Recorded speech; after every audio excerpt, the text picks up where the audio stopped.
নমস্কার বন্ধুরা, ভ্রমণের চ্যানেলে আপনাদের সবাইকে স্বাগত জানাই। আজ আমি বানাবো ভেজ কোপ্তা কারি। চলুন বন্ধুরা তাড়াতাড়ি দেখে নিই।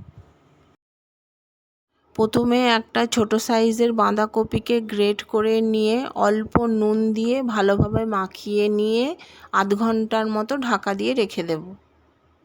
এরপর টমেটো, আদা, কাঁচা লঙ্কা, লাল লঙ্কার গুঁড়ো দিয়ে সবাইকে ভালো করে গ্রাইন্ড করে নেব। এরপর দই আর কাজু বাদাম দিয়ে একটা পেস্ট বানিয়ে নেব। আধ ঘন্টা হয়ে গেলে বক্স খুলে কপি থেকে জল বার করে নেব।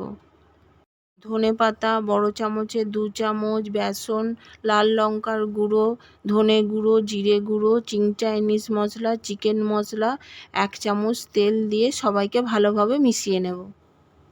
এইভাবে পরপর সবাইকে বানিয়ে নেব। কড়াই গরম হলে তেল দিয়ে কোপ্তাগুলোকে ভাজার জন্য কড়াইতে দিয়ে দেব।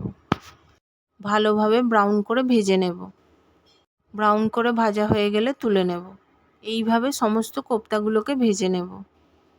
বন্ধুরা, একটা ভেঙে দেখাচ্ছি কেমন বানানো হয়েছে। একই কড়াইতে গোটা জিরে, আদা, কেসুরি মেথি, কাঁচা লঙ্কা, ধনেপাতা দিয়ে অল্প ভেজে নেব।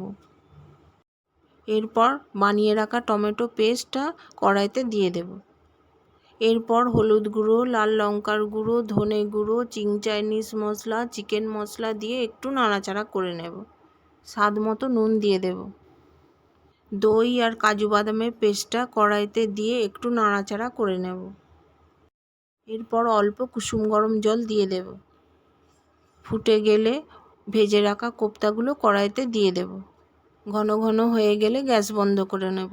দেখুন বন্ধুরা, কত সুন্দর হয়েছে আর খেতেও খুব ভালো হয়েছে।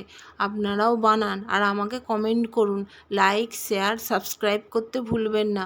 আবার দেখা হবে নতুন কোনো রেসিপির সাথে। ততক্ষণ ভালো থাকুন, সুস্থ থাকুন।